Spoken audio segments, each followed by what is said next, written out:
안녕하세요. 전 현재 부산에 거주하고 있는 67세 여성 구독자입니다. 요즘 유튜브에 고부간 갈등에 관련된 사연들이 많이 올라오는 것 같더라고요.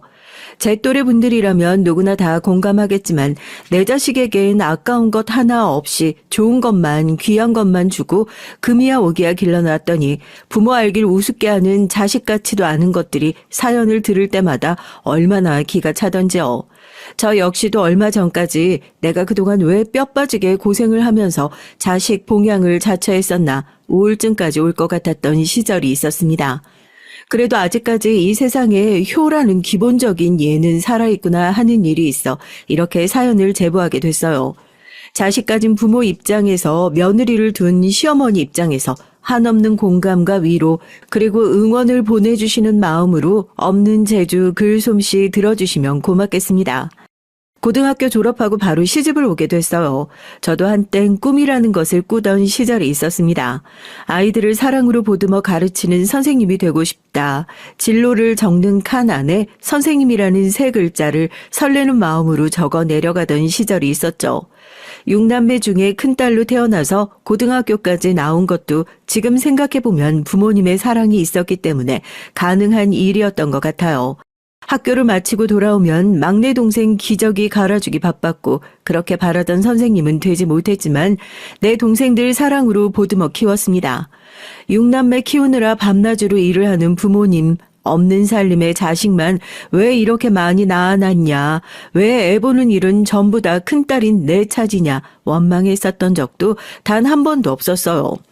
대학을 못 가고 시장에 소 팔려가듯이 학교 마치고 어린 나이에 시집갈 때조차도요. 그래도 식당 하는 집이라서 평생 굶는 일은 없을 거다. 시아버지도 없고 시동생도 없어서 모실 식구 적으니까 그것도 네 복이다 생각하고 살아. 금순이 너 이름 지어준 할아버지가 네가 다른 건 몰라도 남편 복 자식 복은 있다고 했으니까. 똑똑한 내 딸 부모 잘못 만난 것이 죄지 죄야. 맨날 동생들만 챙기는 엄마가 그렇게 미웠었는데 큰딸 시집 보내면서 시집을 올 때 받아왔던 은수저며 금가락지며 나중에 막내 동생 대학 보낼 때 팔아 쓴다고 제 앞에선 그렇게 말했었던 친정엄마가 폐물까지 닥닥 긁어 내어주며 미안하다 우시는 것을 보고 마음에 조그맣게 남아있던 응어리가 전부 녹아내리는 것 같더라고요. 안 그래도 기우는 집안인데 홀 시어머니 모시는 집안으로 시집 보내면서 혹시라도 제가 그 집에서 가난한 집에서 시집 왔다고 기 못 펴고 살까봐 친정엄만 다른 것보다도 그게 제일 걱정이었나 봐요. 부모 자식 간에 신락 같은 미운 털은 있어도 평생 가는 응어리는 없구나 그때 알았습니다. 그렇게 저희 시집살이가 시작됐어요. 넌 친정에서 대체 뭘 배워왔길래 살림이 이 모양이야? 너 이렇게 할 거면 다시 네 친정으로 가라, 응? 차라리 내 아들 장가 한 번 더 보내고 사람들 손가락질 받는 게 낫지. 친정엄마가 그렇게 신경을 써줬어도 독한 시어머니 시집살인 결국 못 당해내더라고요. 시집 가면서 저희 친정엄마가 우스갯소리로 그랬어요. 넌 시아버지도 없고 시동생도 없고 시누이도 없고 그러면 시집살이가 반에 반쯤 되지 않겠냐고요. 시어머니가 이 악물고 없는 사람들 목까지 다 긁어다가 시집살이를 시키더라고요. 아무리 집에서 동생들 돌보면서 집안 살림 다 했던 저지만 이제 막 고등학교 졸업해서 시집 와가지고 살림을 해봤자 뭐 얼마나 잘했겠어요. 새벽같이 일어나서 아침상 차려가지고 내가면 새 숟갈을 안 뜨고 트집을 잡고 숟가락을 집어던지고 날이 좀 추워져도 며느리 따뜻한 물 쓰는 게 아깝다고 옆에서 감시를 하고 계시던 분이었습니다. 그땐 그런 시집살이가 그냥 당연한 줄 알고 살았다니까요. 과부로 오래 사셔서 그런지 아들에 대한 집착은 또 얼마나 심하시던지 밤이고 낮이고 불러대는데 애가 제대로 들어서겠냐고요. 그러면 또 애 못 가진다고 툭하면 새며느리 들이자고 그러시는 겁니다. 아마 제가 아니라 새며느리가 들어와도 똑같이 하셨을 분이에요. 그렇게 결혼을 하고 10년 동안 시어머니 수발 든다고 간절히 원하던 애는 안 들어서고 살이 몇 킬로나 빠지고 하루는 스트레스 때문에 위가 꼬여가지고 퇴근한 남편이랑 셋이서 저녁을 먹고 있다가 그대로 눈이 뒤집어져서 쓰러졌어요. 병원에 누워가지고 밥도 제대로 못 먹고 있는데 시어머니가 찾아와가지고 의사한테 당장 퇴원시키라고 얘 여기 이러고 누워있으면 우리 집안 살림은 누가 하냐고 소리를 질렀다니까요. 이거 지금 집안일 하기 싫어서 순쇼하고 있는 거라니까. 아이고, 네가 이제 10년 살더니 아주 구렁이가 다 됐구나. 구렁이가 다 됐어.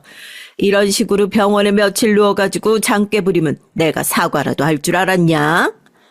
어머니, 나도 이제 지긋지긋해서 못 살겠어요. 병원까지 오셔서 그게 할 소리예요? 이 사람 죽는 꼴 난 못 보니까 내가 그냥 어머니랑 영 끊고 살랍니다. 어머니 아들, 어머니가 내쫓은 거예요. 평생 자기 어머니한테 반항 한 번 안 하고 살았던 남편이 그때 버럭 화를 내면서 분가 선언을 해줬고 시어머니 병원에서 불려시 같은 게 집에 잘못 들어와서 부모 자식 인연 다 끊어놓는다고 뒷골 잡고 난리도 아니었어요. 속으로 생쇼는 대체 누가 하는 건지 모르겠다고 그렇게 생각했죠. 평소에 자기 어머니라면 끔찍하게 생각했었던 남편이었고 그러니까 제가 그 모진 시집살이 10년 동안 당하고 살고 있을 때도 방관자처럼 모른 척하고 있는 거라 생각했는데 그때 정말 무슨 바람이 불었는지 제가 병원에서 퇴원을 하기 무섭게 아파트를 얻어 분가를 하더라고요. 기분이 참 시원섭섭했죠. 이렇게 쉽게 끝날 수 있는 거 그동안 대체 왜 안 하고 살았나 하고요. 그동안 어머니 견디느라 많이 힘들었지. 나도 어머니 혼자 고생한 거 아니까 죄송스러워서 아무 말도 못하고 이러다 마시겠지. 나이 좀 더 드시면 나아지겠지 하고 참고 살았는데 당신 그렇게 쓰러지는 거 보니까 이러다 사람 잡겠다 싶더라. 그동안 내가 미안했어. 결혼하면 당신이 내 식구인데 그것도 모르고. 앞으로 어머니한테 오는 연락 절대 받지도 말고 전화번호도 다 바꿔놔. 남편이 아주 싹싹 빌더라고요. 제가 그렇게 쓰러지는 거 보고 진짜 딱 죽는 줄 알았다면서요. 그렇게 10년 만에 시댁으로부터 독립을 하게 됐었네요. 참 이게 사람 마음이라는 게 그렇게 중요한 건가 봐요. 10년을 그렇게 노력해도 들어설 기미조차 보이지 않았던 애가 분가하고 얼마 지나지 않아 딱 들어서더라고요. 애 생겼다는 소식 알고 나서 제가 먼저 남편한테 넌지시 얘기를 했죠. 그래도 시어머니께 말씀은 드려야 하지 않을까 하고요. 물론 미워 죽을 것 같았던 시어머니지만 그래도 누구보다 손주를 기다리셨던 분이기도 했고 시어머니 말씀처럼 제가 괜히 부모 자식 간의 인연 끊어놓는 건 아닐까 한편으로 마음이 무겁기도 했거든요. 하지만 남편은 단호했습니다. 여기서 우리가 굽히고 들어가면 어머니 변하는 것 없이 예전처럼 똑같이 돌아오실 분이라고요. 시어머니를 제가 잘 알겠어요. 평생 같이 살던 남편이 더 잘 알겠죠. 저도 군소리 안 하고 저희 친정에다가만 애가 졌단 소식 알리고 그렇게 있었는데 시어머니가 한 발 더 빠르셨어요. 평생 아들만 바라보고 사셨던 분인데 어디 집 하나 분가했다고 그렇게 빠르게 자기 자식 포기가 되셨겠어요. 아들 가지고 6개월쯤 됐을 때인가 누가 문을 두드리더라고요. 아니, 어머님, 여긴 어떻게 알고 오셨어요? 왜? 어차피 니들 나가봤자 부산바닥인데 내가 설마 모르고 있을 줄 알았냐? 진철이 그놈 새끼도 그놈 새끼지만 너도 너지. 어떻게 우리 집안 핏줄을 배에다 품고 입을 싹 씻을 생각을 했단 말이야. 너 이 앞에 쓰레기 내놓은 것만 봐도 어떻게 사는지 빤히 보인다. 애가 졌다고 집안일은 아주 싹 다 내팽개치고 내 자식한테 다 밀어놓고 살고 있는 거 아니야? 그럴 거면 너 다시 집으로 들어와라. 내가 기회 주는 거야.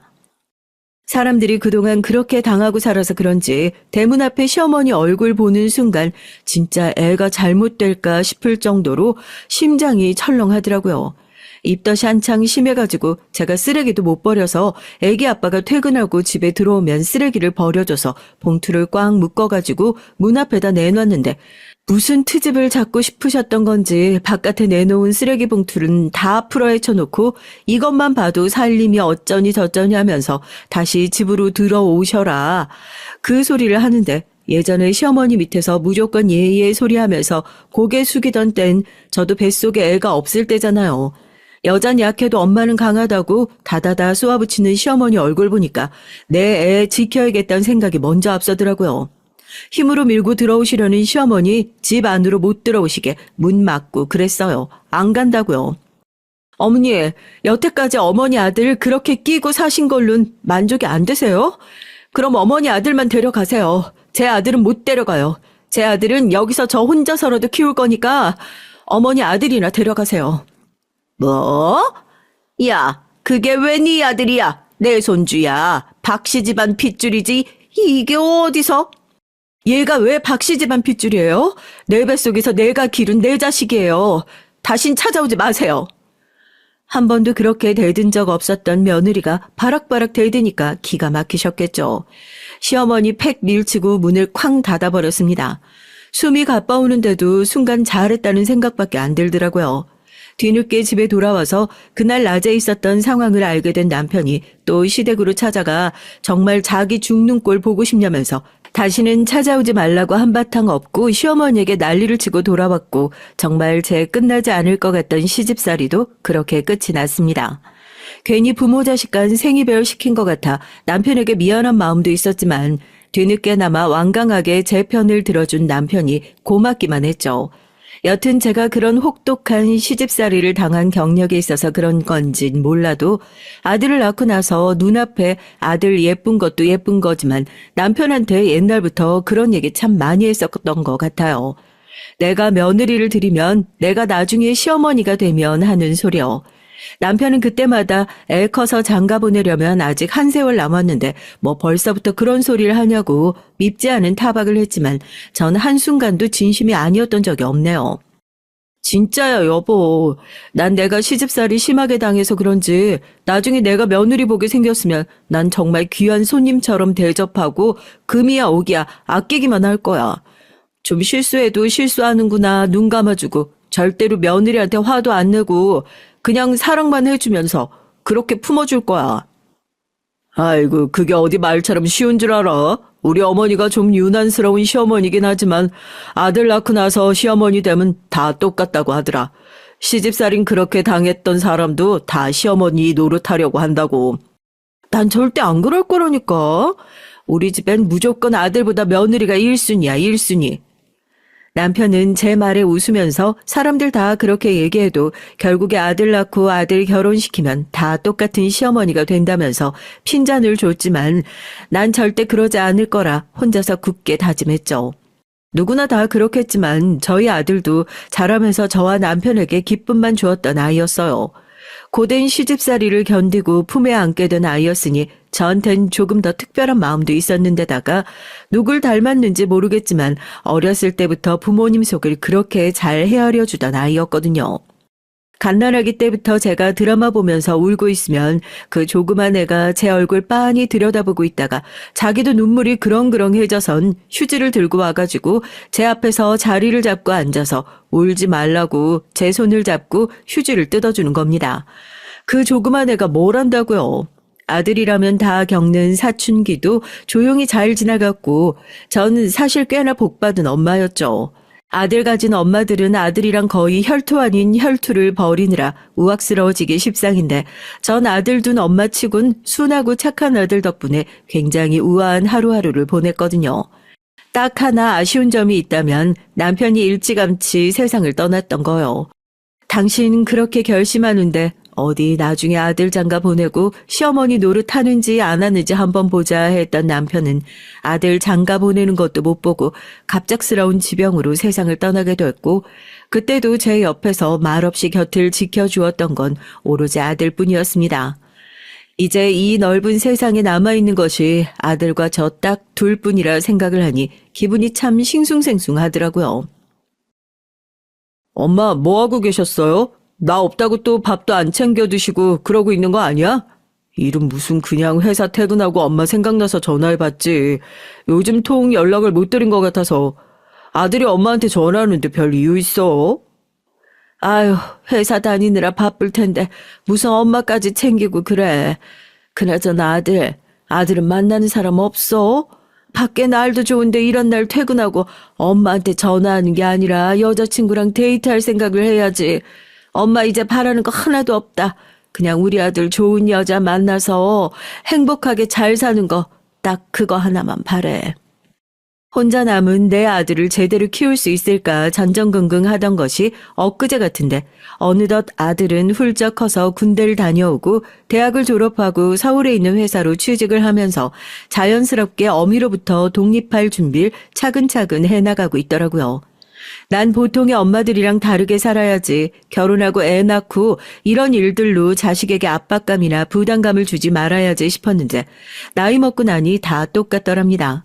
혼자 살고 있는 엄마 밥은 잘 챙겨 먹고 있는지 걱정스러워서 연락한 아들에게 고맙다 소리보다 넌 요즘 만나는 사람 없냐? 요즘 사람들 자꾸 결혼 안 하려고 그러는데 혼자 살 생각하면 안 된다. 옆에 좋은 짝이 있어야 되는 거다. 잔소리로 이어지게 되더라고요. 엄마 아들이 얼마나 잘난 사람인데 설마 만나는 사람 없겠어? 엄마 나 진지하게 만나는 사람이 있어요. 안 그래도 조만간 집에 데리고 가서 인사 한번 시키려고 했어. 서울 아가씨라 엄청 사근사근하고 예뻐. 어머 그래? 아 왜 진작 말을 안 했어. 난 네가 만나는 사람 없는 줄 알고 주변 사람들한테 선이라도 부탁해야 되나 어째야 하나 걱정하고 있었는데 너무 잘 됐다. 그러지 말고 얼른 데려와서 인사시켜. 그런데 그때 아들로부터 정말 뜻밖의 기쁜 소식을 듣게 됐어요. 서울 올라가서 조용히 회사 생활만 하고 있는 줄 알았던 아들이 최근에 만나는 여자가 생겼다면서 조만간 집에 데리고 와 인사를 시키겠다고 하더라고요. 그동안 아들 키우면서 한 번도 저한테 여자를 만나느니 이런 얘기를 안 해서 얘가 설마 결혼할 생각이 없나 걱정스럽기도 했는데 다 결혼할 사람 정해지면 보여주려고 그렇게 미뤘던 거구나 싶어서 어찌나 안심이 되던지요. 며느린 보기 전부터 마음에 쏙 드는 상태였죠. 제 아들이 좋다고 하면 만사가 오케이인 사람이었으니까요. 아들, 이번 주에 내려올 때 어떻게 내려오려고 그래? 기차표 끊지 말고 어지간하면 좀 피곤하더라도 네가 운전해서 내려와. 그 아가씨 부산 자주 안 와봤을 거 아니야. 언제 또 기차에서 내려서 택시 타고 뭐하고 가뜩이나 긴장하고 힘들 텐데 그런 거 신경 안 쓰게 네가 잘 해야지. 뭘 좋아할지 몰라서 장을 잔뜩 봐두기는 했는데. 엄마 미안해서 어떡하지? 이번 주에 내려가기로 한 거 아무래도 약속을 좀 뒤로 미뤄야 할 것 같아. 그러니까 이 친구 회사에 지금 급하게 일이 좀 생겨가지고 미리 말씀 못 드려서 죄송해요. 나도 엄마가 막 준비하고 계실 것 같아서 미리 연락드리려고 했는데 그게 나도 오늘 아침에 들은 얘기라서. 아니야 뭐 니들이 회사 생활하면서 바쁘다면 이럴 수도 있고 저럴 수도 있고 그런 거지 뭘. 아이 그런 걸 가지고 마음 쓰고 그래. 음식이야 뭐 해가지고 옆에 이웃들이랑 나눠 먹을 수도 있는 거고. 인사 오긴 오는 거지? 그럼 엄마 당연히 가지. 걱정하지 마세요. 내가 또 다시 연락드릴게요. 인사 오겠다고 해서 잔뜩 기대하고 있었는데 처음에 얼굴 한번 보기도 그렇게 힘들었었네요. 처음엔 며느리네 회사에 일이 있어서 못 내려온다고 하더니 몇 번이나 그런 상황이 반복되고 나니까 얘네 사이에 지금 무슨 문제가 있구나. 그래서 인사를 못 내려오고 있는 거구나. 엄마들은 촉이라는 게 있잖아요. 딱 알겠더라고요. 혹시나 홀어머니라는 제 처지 때문에 며느리가 결혼 망설이는 건가 싶어서 아들은 얘기를 꺼내지도 않았는데 괜시리 부담이 되어 제가 먼저 아들에게 연락했어요. 혹시 두 사람 사이에 뭐 문제라도 있는 거냐고요. 괜한 걱정인 거 아는데 엄마가 혼자 있고 그러다 보니까 그 아가씨가 괜히 부담감 느끼고 그러는 게 아닌가 싶어서 영 마음이 불편해서 말이지. 엄마 정말 너한테 기댈 생각 하나 없고 내가 너한테 한 번 얘기한 적 없는데 사실 네 아버지 돌아가시면서 아버지랑 네 할머니 이름으로 된 걸 내가 좀 받아둔 게 있어. 어차피 나 죽고 나서야 다 네 목 될 것들이지만 그래도 노후 준비도 제대로 해놓고 했으니까 걱정 말라고 전하라고. 엄마 그런 거 아니에요. 엄마가 뭐가 부담스럽다고. 내가 괜한 걱정 끼쳐드린 것 같아서 죄송스럽네. 정말 일이 바빠서 그랬던 거니까 괜한 오해하지 말고 제가 시간 맞춰서 금방 내려갈게요. 알겠죠? 남편이 그래도 세상 떠나기 전에 이거 물려주는 건 아들한테도 어지간하면 말하지 말라고 저한테 그랬거든요. 혼자 남겨두고 가서 미안하다면서 저도 세상에 믿는 구석 하나는 있어야 하지 않겠냐고요.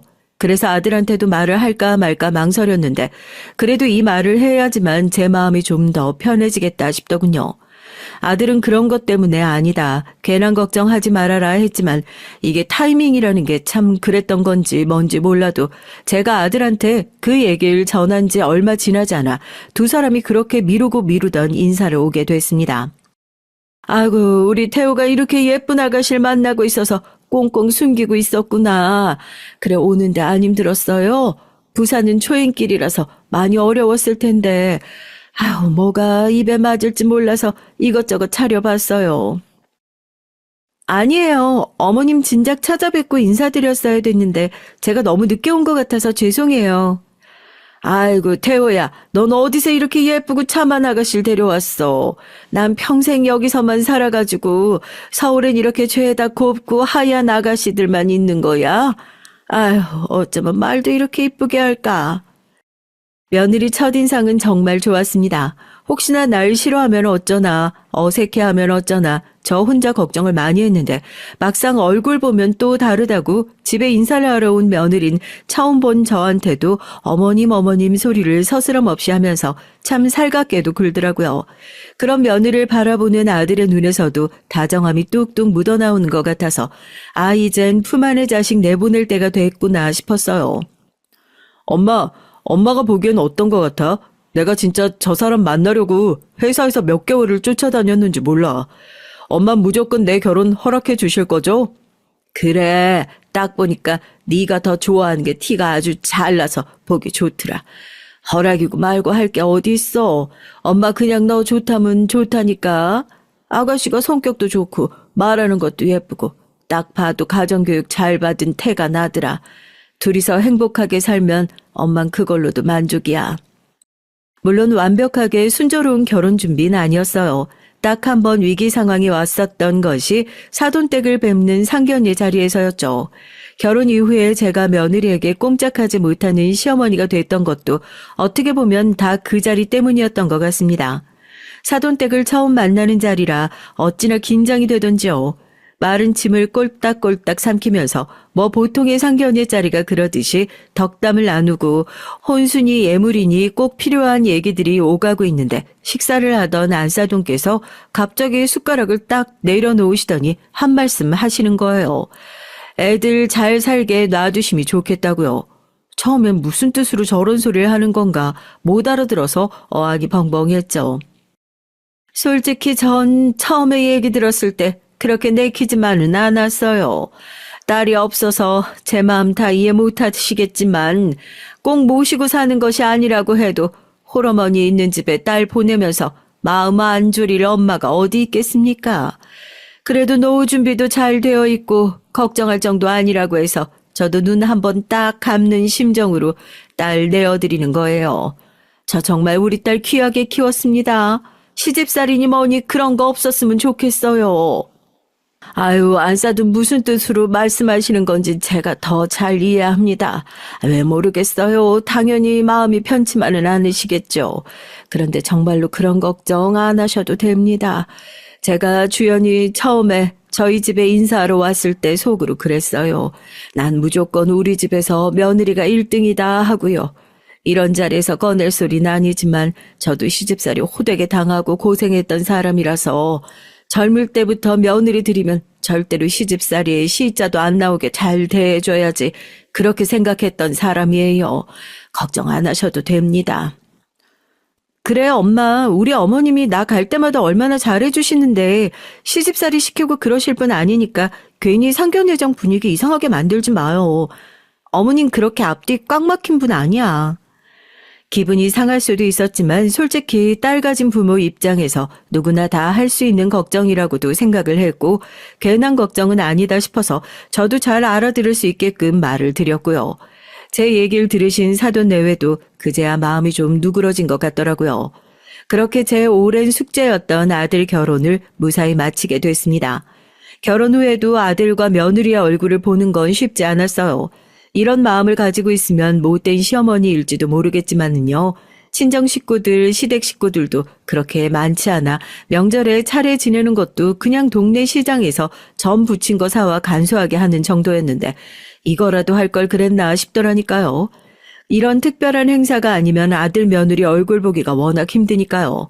두 사람 다 회사 다니느라 바빠서 그렇다는 걸 알면서도 원래 결혼 전엔 그랬던 애가 아니니까 저도 모르게 자꾸만 서운한 마음이 드는 건 어쩔 수가 없더라고요. 한 번도 아들과 말다툼이 있었던 적이 없었는데 오히려 결혼을 하고 나서 크든 작든 투닥거리는 일들이 하나둘씩 생기기 시작했습니다. 그리고 그 중간엔 탓을 하고 싶은 건 아니지만 항상 며느리가 있었고요. 엄마, 혹시 주연이한테 전화했었어요? 내가 뭐 특별한 일 아니면 먼저 전화 안 했으면 좋겠다고 말씀드렸잖아요. 아니면 시간을 좀, 너무 이른 아침이라 늦은 저녁에 전화하지 말라고 지난번에도 그랬는데. 아니, 그러면 내가 너네 회사 있을 때 전화 통화를 할 수 있는 것도 아니고 그때 아니면 언제 하란 말이야? 지난번엔 점심시간 맞춰서 전화하니까 회사에서 업무에 집중하기도 바쁜데 퇴근하고 전화하면 안 되냐면서 전화 한 번 하는 것도 이렇게 눈치 보면서 장단을 맞춰야 하니? 해도 너무한다 진짜. 아니 엄마 제 얘긴 그런 말이 아니잖아요. 전화한 것도 다 니들 편하라고 한 거 아니야. 아버지 기일에도 못 내려온다고 그러기에. 그래 그러면 나중에 둘이 시간 될 때 낙골당이라도 같이 가라. 그것도 니놈 자식 전화 안 받아서 주연이한테 정말 몇 달 만에 한 통 했다. 그게 그렇게 마음에 안 든다니? 그렇게 시댁 꼴도 보기 싫어서 결혼을 어떻게 했어? 나는 엄마가 그런 일로 전화하신지도 몰랐지. 죄송해요. 내가 괜히 오해를 해가지고. 그런데 엄마 주연이가 뭐라고 한 거 아니야. 그냥 내가 지레 짐작으로 한 소리예요. 괜히 오해하지 마시라고요. 팔은 안으로 굽는다고 아들은 장가가고 난 이후로 맨 며느리 편만 들은 것 같고 이 나이 먹어서 유치하게 편가르기 해서 싸우자는 건 아니지만 그래도 서운한 마음을 감출 수가 없더라고요. 애들이 워낙 바쁘고 거리가 있으니까 애가 집에서 살림만 하는 것도 아니고 두 사람 다 회사 생활하고 있으니까 그래서 1년에 한두 번 겨우 얼굴 볼까 말까 하더라도 전화는 툭 하면 받지 않고 돌려버리기가 일쑤여도 아쉬운 내색 한 번을 안 했어요. 처음에 인사 올 때까지만 하더라도 어머님 소리를 하면서 살갑게 달려들던 며느린 결혼을 하자마자 언제 그랬냐는 듯이 찬바람 쌩쌩 부는 남보다 못한 사이가 됐죠. 며느리가 부담스럽기라도 할까봐 전화를 하고 싶은 마음도 만나고 싶은 마음도 최대한 눌러 참고 있었던 전 그야말로 낙동강 오리알이 된 것 같았습니다. 엄마 주연이 임신했대요. 그래서 애가 그렇게 요즘 예민했었나 봐. 우리 엄마 곧 할머니 되겠네. 엄마도 나 가졌을 때 이랬어요? 아직 입덧 시기도 아닌 것 같은데 집에서 냄새나서 밥을 못 먹겠대. 뭐? 그게 정말이야? 아이고 축하할 일이다. 정말 사돈들한테 연락했고 그리고 이러고 있을 때가 아니지. 주연이 얼굴도 볼 겸 반찬이랑 좀 해가지고 엄마가 한번 올라갈게. 다른 건 몰라도 주연이가 우리 집에 오면 내가 해준 동치미는 잘 먹었거든. 체할 때 먹으면 속이 쑥 내려간 것 같다면서 그거 해주면 잘 먹을 거다 아마. 그러던 중 며느리의 임신 소식을 듣게 됐어요. 애가 그래서 그동안 더 예민하게 굴었던 건가 싶기도 해서 마음에 조금 남아있던 응어리가 눈 녹듯이 사라지더라고요. 반가운 마음에 집에서 이것저것 해가지고 급하게 서울로 올라갔습니다. 며느리가 아니라 정말 내 딸 같은 존재라고 생각하고 있었고 입덧 때문에 밥도 제대로 못 먹고 있다는 소리를 들으니까 입에 맞는 걸 빨리 찾아서 뭐라도 먹여야겠다 싶은 생각뿐이었거든요. 그냥 전화 한 통만 하시면 되지 뭘로 서울까지 올라오셨어요. 어머님 힘드신데. 이거 다 반찬이에요? 저희 집 냉장고도 작아서 다 들어가지도 못하는데 먹다가 다 못 먹으면 버리던가 해야죠 뭐. 정리도 일인데 참. 정리할 거 하나 없다. 내가 다 정리해가지고 가지고 온 거라서 그냥 통 그대로 냉장고에 넣기만 하면 돼. 그래 얼마나 고생했어. 그동안 애 갖는다고 그렇게 노력을 하더니만 병원은 다녀와 봤고 어디 다른 데 안 좋은 데는 없다고 하든 내가 산모한테 뭐 좋을지 몰라서 미역이랑 영양제랑 좀 사왔다. 병원에서 그냥 스트레스 받지 말고 관리 잘 하라고 하더라고요. 기쁜 마음으로 한달음에 올라간 아들네 집이었는데 어째 며느린 저를 영 불편해하는 눈치였습니다. 처음에 내가 임신 중이라서 좀 예민한 구석이 있어 그런가 싶었는데 아들이 저녁은 힘드니 나가서 외식을 하자 그러니까 며느리가 자기는 속 안 좋아서 안 나가고 싶다 딱 잘라서 말하는 거 보고 내가 불편해서 그러는구나 싶더라고요. 저녁은 무슨 저녁이야. 얼굴 보고 축하해줬으면 됐지. 나도 그러려고 온 거다. 아니 엄마 그래도 부산에서 서울까지 오셨는데 저녁은 같이 드셔야지. 여보 좀... 아들의 눈치에 못 이겨서 며느리도 나가는 것 같았고 식사 자리가 얼마나 불편했는지 몰라요. 쟤는 내가 뭐가 저렇게 마음에 안 들어서 그럴까. 오기 전에 전화로 허락이라도 받고 와야 하는 건가. 그렇다고 하기엔 올라가겠다 아들에게 미리 얘기도 다 했는데 대체 문제가 될 게 뭐가 있나 싶고 별의별 생각이 다 들더라고요. 이런 생각까진 안 하려고 했지만 내가 낳아놓은 내 아들인데 내 아들 집에 오는 건데 이렇게까지 눈치를 봐야 할 필요가 있나 생각이 거기까지 가니까 저도 감정적으로 기분이 많이 상하더라고요. 그래도 어렸을 때부터 제 얼굴 빤히 들여다보고 자기 엄마가 무슨 생각하고 있는지 귀신같이 맞추는 아들이 옆에 있어서 그런지 제가 기분이 상했다는 걸 바로 알아차린 것 같았습니다. 식사가 끝나고 전 당연스럽게 역으로 가겠거니 했는데 아들이 먼저 저한테 여기까지 오느라 피곤하셨을 텐데 집 구경도 좀 더 하고 하루 자고 가는 게 어떻겠냐고 하더라고요. 아유 아무리 그래도 니들 불편하게 내가 어떻게 그러니 그냥 역으로 데려다 주면 되는걸. 주연아 우리 엄마가 우리 집 오는데 불편하고 그런 거 아니잖아. 나 장모님 장인어른 오셨어도 똑같이 했을 거야. 설마 그런 걸로 불만 가지고 그러는 거 아니지? 그러면 나 진짜 실망할 것 같아서 그래. 아들이 저렇게까지 단호하게 얘기하니까 며느리가 거기서 기분 나쁘더라도 어떻게 더 할 말이 있어요. 아무 말 못하고 입 꾹 다물고 말더라고요. 내가 정말 아들네 집에서 하루를 자고 가도 되나 싶다가도 아들이 그렇게 며느리 앞에서 자기 엄마 편을 들어줄 것이 고맙기도 하고 그래도 내가 자식을 영 잘못 키우진 않았구나 싶어서 괜시리 뿌듯하고 그러더랍니다. 저도 참 주책이죠. 그렇게 손님 방을 내어주고 까무룩 잠에 들었어요. 아무래도 오랜만에 버스를 타서 그런지 저도 몸이 여간 피곤했었나 봐요. 나 임신해서 비위 약하다고 몇 번이나 얘기를 진짜. 한 일주일은 집에서 냄새 안 빠질 텐데. 새벽에 목이 말라 잠깐 잠에서 깼다가 애들이 잠든 방 안쪽에서 희미한 불빛이 새어나오고 큰 소리가 나는 것 같아 저도 모르게 엿듣는 꼴이 돼버렸죠. 처음엔 무슨 소린가 애들이 갑자기 이 새벽에 왜 싸우나 싶었는데 얘기를 잠자코 들어보니 싸움의 원인이 저 때문인 것 같더라고요. 애들 싸우는 데까지 끼어들지 말고 못 들은 척하고 그냥 내일 아침 일찍 날 박는 대로 내려가자 싶어 발걸음을 옮기는데 며느리의 목소리가 이어졌습니다. 너 지금 말 다 했어? 우리 엄마가 뭐 냄새라도 난다는 거야? 몰랐니? 몰랐어? 넌 니네 엄마만 네 가족이야? 나랑 내 뱃속에 있는 네 자식은 가족 아니야? 난 하루라도 싫다고. 어머님 솔직히 하고 다니시는 것만 봐도 그래. 그 연세 아니신 것 같아. 혼자 사셔서 그런지 엄청 빨리 늙으신 것 같다고. 이불이니 벽지니 하루만 있어도 노인네 냄새 다 뵐 텐데 그거 다 당신이 해. 진짜 짜증나. 노인 냄새 그 네 글자가 가시가 되어서 귀가 아니라 가슴으로 콕하니 와서 박히는 것 같았습니다. 그 소리가 왜 그렇게도 아픈지요. 저도 모르게 제 몸 냄새를 킁킁 다시 맡아보게 되더라고요. 그 말을 들었는데 이미 달아나 버린 잠을 어떻게 다시 청할 수가 있겠어요. 내가 정말 인생을 잘못 살았구나. 기껏 아들 집에 올라와서 며느리한테 저런 소리나 듣고 저런 소리 듣고도 문을 박차고 들어가서 한마디 말도 못하는 제 신세가 너무나 초라하게 느껴지는 것 같아서 잠이 오질 않았어요. 애들 자는 걸 확인하고 조용히 세탁실에 가서 제가 쓴 침구 다 빨고 건조기까지 돌려두고 아들이 걱정할까 싶어 문자 한 통을 남겨두고 첫 차 타고 내려왔어요.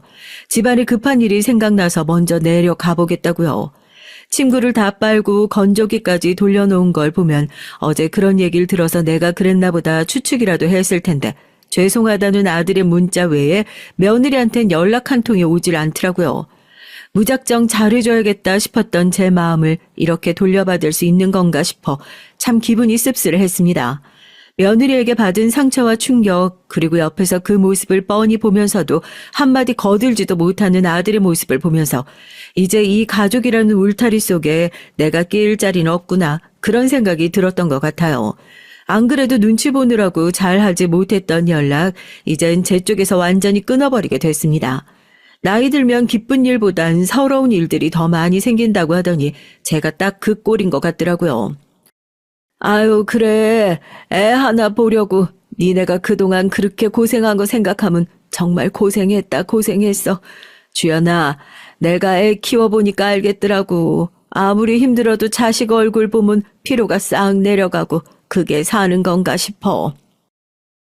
주연아, 조리원 비용도 엄마가 다 내주셨어. 감사하다고 해야지. 결국 먼저 연락을 하게 되는 건 아쉬운 쪽이었습니다. 손주 낳을 때가 다 됐는데도 이러다가 정말 손주 얼굴 코빼기도 못 보겠다 싶어서 제가 먼저 아들에게 산후조리원은 엄마가 대줄 테니까 걱정하지 말라고 연락을 했고, 생전 감사하다 뭐하다 그런 소리 입에 안 달고 살던 며느리도 제가 뭔가 해준다고, 돈을 지원해준다고 그런 소리만 나오면 냉큼 감사하다 소리 하더라고요. 손주 얼굴 보고 싶으면 돈 내라는 소리로 저한테는 꼭 들리더라고요. 산후조리원 비용까지 다 내줬으니 적어도 지난번 집에 갔을 때처럼 눈치 보는 일은 없더랍니다. 마음이 편안하면서 한편으로는 기가 막혔어요. 며느리 대접하면서 산다고 그랬지 이렇게까지 눈치 볼 일인가 싶어서요. 그렇게 대충 며느리랑 손자 상태 보고 내려오고 나서도 제 외로운 생활을 계속됐습니다. 주연아, 많이 바쁘니?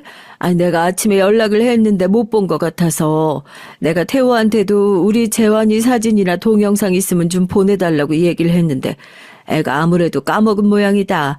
네가 안 바쁠 때 몇 장만이라도 좀 보내주지 그러냐. 나도 동네 사람들한테 손주 생겼다고 자랑도 좀 하고 싶고. 어머님, 요즘 애기 사진 그렇게 남들한테 함부로 보여주고 다니면 안 되는 거 모르세요? 그러다가 사람들이 나쁜 데다가 우리 재환이 사진 써먹기라도 하면 어쩌시려고 그래요? 아니, 다른 사람들 보니까 사진이며 동영상이며 잘만 보내주던데 너만 왜 그러니? 네가 재환이를 데리고 내려오는 것도 아니고 너네 귀찮을까봐 그냥 사진 몇 장 보내달라는데 그것도 귀찮고 하기 싫어. 아들 며느리 얼굴 보기도 그렇게 힘들었는데 손주 얼굴 한번 보긴 얼마나 더 힘들었겠어요. 그래도 하나밖에 없는 손주고 제 첫 손주인데 얼마나 보고 싶었겠어요. 얼굴 보러 가자니 그때 그 일이 생각나서 영 찜찜하고 애들 귀찮을까 싶어서 사진이나 영상이라도 좀 보내달라 그러니까 뭐가 그렇게 바쁜지 그것조차도 안 보내주려고 그러더라고요. 솔직히 그날 아들 집에 말도 없이 올라갔던 건 홧김도 있었습니다. 대체 뭐가 그렇게 바쁘고 잘나서 그러나 아무리 내가 잘 대해주겠다, 며느리를 귀한 대접하겠다 말은 했지만 그게 자기 시어머니를 무시하란 뜻은 아니지 않습니까? 이러다가 손주도 제가 할머니인 걸 까먹고 살겠다 싶어서 말도 없이 서울로 가는 표를 끊어 아들네 집으로 향했어요. 며느리가 육아휴직이니 뭐니 회사에 휴직계 내고 집에서 손주들 돌보고 있다는 걸 미리 알고 있었고 이대로 올라가면 손주 얼굴 한 번은 볼 수 있겠구나 싶었거든요. 이 애가 이 시간에 어디 갔지? 분명히 집에 있을 텐데. 아들 집에 도착해서 초인종을 눌렀지만 집 안에선 묵묵부답, 아이를 데리고 잠시 외출이라도 한 건가 싶어서 얼른 며느리 핸드폰으로 전화를 해봤어요. 문 안쪽에서 분명히 벨소리가 나는 것 같더라고요. 처음엔 얼마나 정신이 없길래 핸드폰까지 두고 외출을 하나 했었습니다. 그런데 벨소리가 끊기고 나니까 문 안에서 아기 울음소리가 들리더라고요. 그 소리까지 듣고 나니까 기가 찼어요. 분명히 집 안에 며느리와 손주가 있는데도 제가 지금 문 밖에 서 있는 걸 알면서도 문을 안 열어주고 있다는 거 아닙니까? 기가 막혀서 피가 거꾸로 솟는다는 기분이 뭔 줄 알겠더라고요. 그렇게 덩그러니 문 밖에 서서 초인종만 몇 번 더 눌러봤어요. 진짜 노인네 왜 저렇게 안 움직이고 버티고 서 있는 거야 진짜. 어머님 왜 연락도 없이 오셨어요. 집 정리 하나도 안 되어 있고 해서 문 못 열어드려요. 계좌로 기차표값 보내드릴 테니까 내려가세요. 안 되겠다 싶었는지 며느린 인터폰을 누르고 말을 하더라고요. 들어오라는 소리 대신에 문전박대를 했습니다. 기차표를 줄 테니까 저보고 돌아가라고요. 몇 시간씩 걸려서 손주 얼굴 한번 보겠다고 왔는데 말이에요. 예, 아무리 그래도 이건 경우가 아니지. 내가 뭐 너한테 죄라도 졌니? 손주 얼굴 한번 보고 싶다고 찾아온 게 그게 그렇게 큰 죄야? 얼굴만 보고 갈 테니까 문 좀 열어다오. 아씨, 제가 싫다고 말씀드렸잖아요. 말없이 찾아와 놓으시고 무슨 문을 열어달라 말라예요? 가세요. 며느린 자꾸 문 앞에 서 있으면 어머님이고 뭐고 경찰에 신고를 할 거라고 말 같지도 않은 소리를 하면서 인터폰을 신경질적으로 확 끊어버렸습니다. 충격적인 대치 상황에 정말 머리가 어지러워서 벽을 잡고 그대로 주저앉았어요. 눈물만 쏟아지더라고요. 못된 며느리한테 화도 나고 열이 받고 지나온 세월이 후회스럽기도 하고요. 별의별 감정이 다 들었죠. 아들한테 전화해서 이 상황을 얘기할까 싶다가 그냥 가자 싶어 다시 부산으로 내려가기 위해 정신없이 펑펑 울며 길거리를 한참 동안 헤맸어요.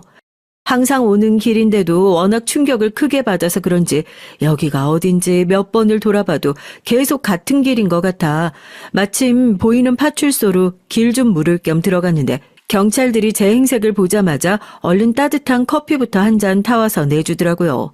생판 남도 절 이렇게 대하는데 그게 너무 서러워서 커피를 한 모금도 마시지 못하고 눈물만 펑펑 쏟았습니다. 대답도 제대로 못하고 미친 듯이 울고만 있는 저를 보고 경찰들이 결국 아들에게 연락했고 뒤늦게 경찰서로 달려온 아들은 저를 보고 눈이 뒤집혔죠. 엄마, 이게 대체 다 무슨 일이에요? 주연이는 어쩌고요? 집에 분명히 있을 텐데. 이놈아, 네가 결혼을 잘못해도 한참 잘못했어. 내가 지금 왜 여기까지 왔는데. 아들 얼굴을 보자마자 긴장이 확 풀려서 또 한바탕 눈물을 쏟고 제가 집 앞에서 며느리에게 당한 수모를 그대로 읊었습니다. 아들 얼굴이 순식간에 울그락불그락 핏줄이 올라오는 것이 보일 정도였죠. 아들은 저한테 죄송하다고 드릴 말씀이 없다고 자기가 다 해결하겠다고 하면서 저를 한 호텔방에 데려다주고 잔뜩 화난 얼굴로 휙 나가버렸어요. 화가 난 모습을 보니 제가 괜히 주책을 떨었나 괜히 와서 이 사단을 만들었구나 싶고요. 한 1시간이나 흘렀을까요? 전화가 울려서 보니 발신자가 며느리입니다. 아까 그 일이 생각나서 전화를 받고 싶지 않았는데 몇 번이나 다시 걸려오는 전화기에 전화를 받으니 며느리가 오열을 하며 저한테 싹싹 비는 게 아니겠어요? 어머니 죄송해요. 제가 다 잘못했어요. 다시는 어머님한테 그렇게 싸가지 없게 안 굴게요. 제발 태호 씨 한 번만 좀 말려주세요. 네? 이제 와서 나한테 사과해봤자 무슨 소용 있어. 사과했어도 진작에 했어야지. 그리고 니들 부부끼리 싸운 일은 니들이 알아서 풀든지 해라. 나한테 말리라 뭐라 그런 소리 하지 말고. 태호 씨가 지금 저랑 이혼하자고. 어머님, 제발 저 한 번만 용서해 주시면 안 될까요? 제발요. 지금 어디 계세요? 제가 찾아가서 무릎이라도 꿇고 빌게요. 어머님, 제발요. 이혼 얘기까지 나왔다는 소리에 헉 했는데 그때 아들이 호텔방으로 다시 돌아왔어요. 제가 며느리랑 통화하고 있는 걸 보더니 제 손에서 전화기를 빼서 입에 담지도 못할 욕설을 하고 전화를 확 끊어버리고 무슨 일이 있었는지 설명을 해주더라고요. 눈이 뒤집힌 아들은 그대로 집으로 향했답니다. 그동안 며느리가 저한테 선 넘는 행동들을 하는 걸 알고 있었지만 그래도 사랑하는 마음이 있고 자기 아이까지 낳아준 여자한테 함부로 대할 수가 없다는 마음에 참고 있었다고. 그런데 그걸 그렇게 악용할 줄 몰랐다더군요. 장인어른한테 전화해서 전부 다 말씀드렸어. 이런 딸 난 더 이상 데리고 살 수 없으니까 반품하겠다고. 사돈 어른이 둘째 가라면 서러운 효자셔. 그 얘기 듣고 자식 잘못 키웠다면서 엄마한테도 죄송하다고 전해달라고 하시더라고. 나한테도 자기 딸 같은 거 버리고 이혼하고 새 출발하라고 그러시더라. 엄마 죄송해요. 내가 진작에 이 문제를 바로 잡았으면 엄마가 오늘 이런 수모 당할 일도 없었을 텐데. 아들은 고개를 숙이고 진심으로 저에게 사과를 했고 전 부모 자식 간에 이렇게 서로 미안해할 일이 뭐가 있겠냐 너그러이 아들을 용서할 수밖에 없었습니다.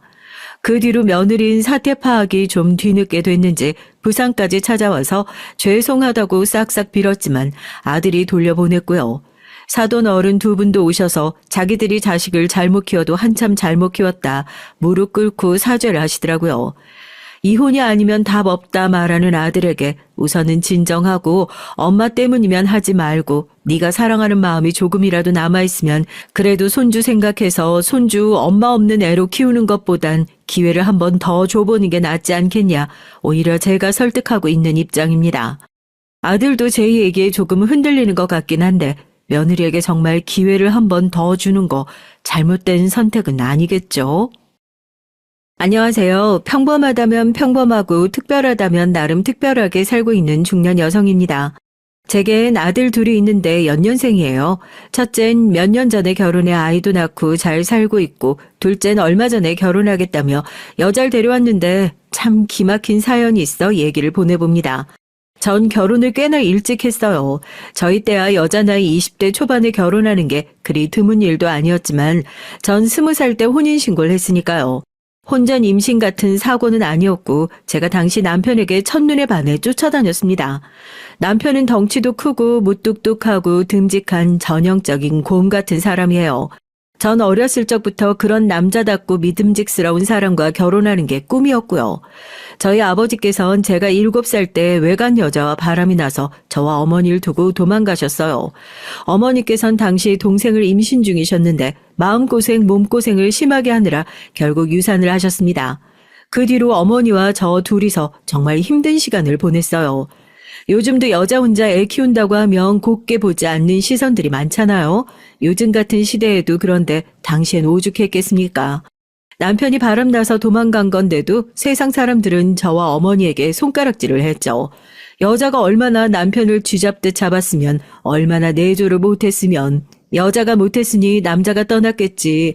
저렇게 독하니 혼자서 애들 키우지. 억울했지만 속내를 털어놓고 기댈 곳 하나 없었고 어머니와 전 오직 서로에게 의지하며 버텼습니다. 그럴수록 저와 어머니를 두고 떠나가신 아버지에 대한 원망은 점점 커져갔어요. 아버지가 원망스러울수록 정상적인 가정에 대한 갈망도 커져갔고요. 그때부터 나는 꼭 장래에 아버지같이 못난 남자 말고 부인과 아이를 끝까지 책임질 수 있는 믿음직한 남자를 만나야겠다라는 생각을 해왔습니다. 그렇게 20살이 됐지만 만난 남편에게 전 첫눈에 푹 빠져버렸어요. 당시 남편은 저와 9살 차이가 났고 곧 30줄에 접어드는 나이였죠. 남편은 처음 회사에 들어가 어리버리 연신 실수를 남발하는 저를 묵묵하게 챙겨줬고 저는 그런 남편이 참 듬직하고 멋져 보였어요. 남편은 원래 9살이나 차이 나는 절 전혀 이성으로 생각하지 않았었는데 제가 하도 결혼해달라고 졸음에 쫓아다니니까 10번 찍어 안 넘어가는 나무 없다고 결국 백기를 들게 됐습니다. 20살 이제 막 회사 다니기 시작할 나이였으니 모아놓은 돈은 당연히 없었고 남편 또한 공부를 오래 했던 사람이라 지갑 사정이 넉넉하지 않았어요. 저희 둘은 상의하에 결혼식을 생략하기로 하고 살기로 했습니다. 여자라면 다들 하얀 웨딩드레스와 값나가는 결혼반지에 대한 로망이 있기 마련이지만 당시 전 그런 것보다도 힘들 때 마음 기댈 수 있는 든든한 남편이라는 존재가 필요했던 것 같아요. 그렇게 남편과 전 좁은 단칸방에서 신혼생활을 시작했습니다. 비록 형편은 그저 넉넉하지 않았지만 전 몹시 행복했어요. 어머니께서는 너무 이른 나이에 만난 지 얼마 되지도 않은 남자와 결혼하는 절 몹시 걱정하셨지만 그런 어머니의 걱정이 무색하게도 저희 둘은 그 흔한 다툼 한 번 없이 지지고 볶고 잘 살았습니다. 매사에 무뚝뚝하고 덤덤한 남편과 다르게 전 항상 호들갑을 떨고 남의 일에 관심이 많은 편이에요. 서로 정반대인 성격이라 자주 싸울 것 같지만 오히려 저와 남편은 서로의 단점을 보완해 줄 때가 많았습니다. 남편이 미처 신경 쓰지 못한 부분을 제 오지랖이 발동에 채워 넣기도 하고 제가 덤벙덤벙 실수하면 빠뜨린 부분을 남편이 꼼꼼하게 챙겨주기도 했고요. 주변에서 다들 어쩜 저렇게 서로 잘 맞는 짝을 만났냐며 결혼 잘했다 입을 모아 말했습니다. 저 또한 지금도 그렇게 생각해요. 저와 남편은 정말 운명의 짝이 따로 없다고요. 너무 자랑만 늘어놓은 것 같아 조금 민망하지만 너그러이 이해해 주세요. 제가 어딜 가면 항상 듣는 소리가 바로 팔불출이거든요. 이 나이 먹고 입만 열면 남편 자랑하는 여자가 어디 흔한가요? 그만큼 남편이 제게 잘하기도 하고 저 또한 남편에게 늘 고맙고 더 잘해야지 하는 마음으로 살고 있었습니다. 남편과 결혼한 지 2년 차에 저희 부부에겐 첫째 아이가 생겼어요. 사실 아이를 임신하기 전까지도 참 긴 사연이 있었습니다. 저희 아버지께서 제가 어렸을 적에 외간 여자와 바람이나 도망갔다는 얘기 드렸죠. 너무 어렸을 적이라 정확하게 기억나는 건 아니지만 아버지와 어머니께서 언성을 높이며 싸우실 때 아버지가 어머니께 했던 말들을 어렴풋이 기억하고 있어요. 당신 결혼하고 살이 너무 쪘다. 관리 좀 해라. 다른 여자들은 임신해도 애 나오면 처녀쩍처럼 날씬해지던데 당신은 뭐냐. 아버지께서는 주로 어머니의 외모를 지적하며 자존감을 깎아먹는 말들을 하셨어요. 어머니께서는 조금 살집이 있으신 편이었거든요. 어머니께서 말씀하기론 아버지와 결혼하시기 전 처녀적인 연예인 뺨칠 정도로 날씬했고 남자들이 줄을 서서 따라다녔다고 하셨어요. 그러면서 본인이 보는 눈이 없어 그중에서도 하필 저런 남자를 골랐으니 누굴 탓하겠냐 한숨을 쉬곤 하셨습니다. 결혼 생활에서 각자의 외모를 관리하고 처녀 총각 시절처럼 멋있고 예쁘게 가꾸는 것 또한 중요한 일이긴 해요. 우리가 언제까지 혈기왕성한 20대, 30대의 젊은 나이로 머물진 않잖아요. 사람이 나이가 들면 당연히 피부가 처지고 주름이 생기고 못난 부분이 생기기 마련인데 그런 자연스러운 변화를 받아들이고 상대방의 있는 모습 그대로를 사랑할 줄 알아야 진정한 부부라고 할 수 있지 않을까요? 게다가 그냥 살이 찐 것도 아니고 본인 아이를 임신하고 출산하느라 살이 오르고 외모가 망가진 아내에게 그런 식으로 지적을 하다니요. 그런 뻔뻔하고 파렴치한 인간이니 아내와 아이를 두고 바람을 피웠던 것이겠지만 말입니다. 어찌됐든 그런 행동과 생각이 잘못된 것임을 분명히 알고 있으면서도 저도 모르게 불안한 마음을 가지게 되는 건 어쩔 수가 없었어요. 혹시 제 남편도 나중에 제가 살이 찌거나 외모가 못나지면 절 두고 다른 여자를 몰래 만나는 게 아닐까. 아버지가 저와 어머니를 두고 도망가신 것처럼 도망을 가버리는 게 아닐까. 그런 사람이 아니라는 걸 알고 있으면서도 저도 모르게 걱정이 되더라고요. 그래서 점점 제 외모를 가꾸는 일에 집착하게 됐고 남편에 대한 의심도 날이 갈수록 커지게 됐습니다. 사실 당연한 말이지만 제 외모가 그리 잘난 편은 아니에요. 그냥 어디서나 볼 수 있는 평범한 여자고 외모를 가꾼다고 가꿔봤자 연예인들처럼 입이 떡 벌어질 정도로 예뻐질 수도 없습니다. 남편도 제가 예뻐서 제 외모를 보고 결혼한 게 아니었고요. 그렇지만 불안한 마음은 어쩔 수가 없었습니다. 회사에 새로 온 여직원이 저보다 어리거나 피부가 좋아 보이면 그날 밤을 새서 오이로 팩하고 다른 여직원들이 새로운 헤어스타일을 하고 오면 새로운 립스틱이나 하나 더 사서 바르고 남편은 그런 저를 보며 그렇게까지 하지 않아도 충분히 예쁘다. 당신이 어떤 모습이든 다 사랑한다. 안심시켜주려 노력했지만 아무런 소용이 없었습니다. 남편이 조금이라도 다른 여자에게 친절하거나 예전과 달리 모습을 보이면 나에 대한 애정이 식은 건가 하는 불안감이 차올랐어요. 보통 연애 땐 상대방에게 잘 보이기 위해 조금 더 행동 거지에 신경을 쓰기 마련이잖아요. 남편도 마찬가지였고 연애 때와 신혼 땐 항상 제게 하나부터 10까지 다 맞춰줬다면 시간이 흐를수록 그런 모습들이 조금씩 사라지기 시작했어요. 그래봤자 그리 큰 문제는 아니었습니다. 기껏해야 매일 마중 나오던 것이 이틀, 3일에 한 번으로 줄어들고 매번 맛있는 걸 제 접시에 먼저 놓아주던 사람이 어쩌다 한 번씩은 본인 것을 먼저 챙기고 그리 예민하게 받아들일 일도 아니었지만 아버지의 부재로 인한 상처가 제 마음 깊은 곳에 무의식적으로 남아있었던 건지 저도 모르게 날카롭게 굴게 됐어요.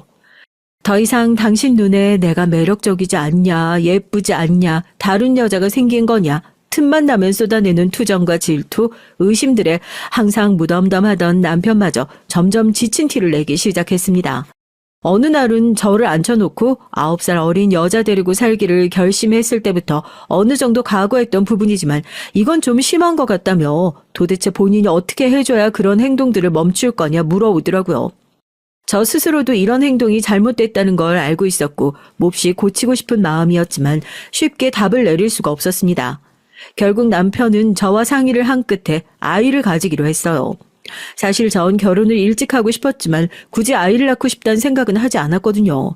앞서 얘기했듯 아이를 낳으려면 임신을 해야 되고 대부분의 여자들이 임신을 하면서 몸이 망가지고 처녀쩍처럼 외모를 관리하기 힘들어지니까요. 왜 그런 말도 있잖아요. 아이를 출산한 후론 부인이 여자가 아니라 동료로 보이게 된다는 우스갯소리요. 누군가에겐 그저 우스갯소리일 수 있지만 여자들에겐 나름대로 진지하고 현실적인 고민이잖아요. 사랑하는 남자가 본인을 더 이상 여자가 아니라 그저 같이 사는 사람 정도로 생각하게 된다면 얼마나 슬픈 일인가요?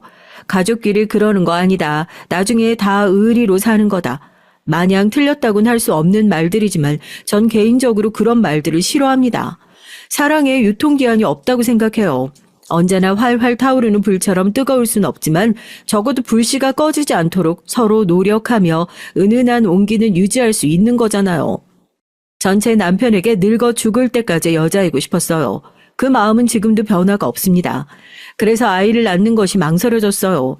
남편을 너무나 사랑하고 남편과의 사이에서 낳은 아이는 너무나 사랑스럽겠지만 2세를 출산함으로써 남편과의 사이가 예전 같지 않아진다면 굳이 그 길을 선택하고 싶지 않았거든요. 그러나 남편의 생각은 조금 달랐습니다. 아이가 생기면 우리 사이에 많은 변화가 생길 거야. 당신이 생각하고 있는 그런 부정적인 변화들이 아니라 남녀 사이의 사랑과는 또 다른 부모로서의 책임감과 동료애라는 감정이 생기게 되니까 당신은 그런 감정과 사랑이 공존할 수 없다고 생각하는 것 같지만 그런 부정적인 생각들에 사로잡히지 않도록 내가 더 노력할게. 평소에 길어도 2마디, 보통은 응, 그래, 아니 정도로만 짧게 의사소통을 하던 남편이 그렇게 길고 정성스럽게 본인의 의견을 피력하는 건 처음이었어요. 너무 오래전의 일이라 모든 말들이 정확하게 기억이 나진 않지만 남편의 진심이 담긴 말에 정말 감동받았고 결국 저도 생각을 고쳐먹고 아이를 갖기로 했어요. 임신을 계획한 지 2달 만에 첫째 아들이 저희 부부를 찾아왔고 10달의 시간이 지나고 아주 무더웠던 여름날 건강하게 세상에 태어났습니다. 아이가 생긴 후로 결혼 후 줄곧 저를 괴롭히던 불안감과 의부증은 거짓말 같게도 대부분 사라졌어요. 육아를 하다 보니 제 외모를 가꾸기는커녕 기본적인 청결도 지키지 못하고 정신없이 지낼 때가 많았는데 남편은 그런 제 모습을 보고도 태도가 전혀 변하지 않았거든요. 며칠째 감지 못한 머리로 목이 다 늘어난 티를 입고 있어도 매일 출근 전에 이마에 뽀뽀를 해주는 사람이었고 아이들이 모두 크고 흰머리가 희끗희끗한 지금도 때때로 꽃다발을 사주는 사람입니다.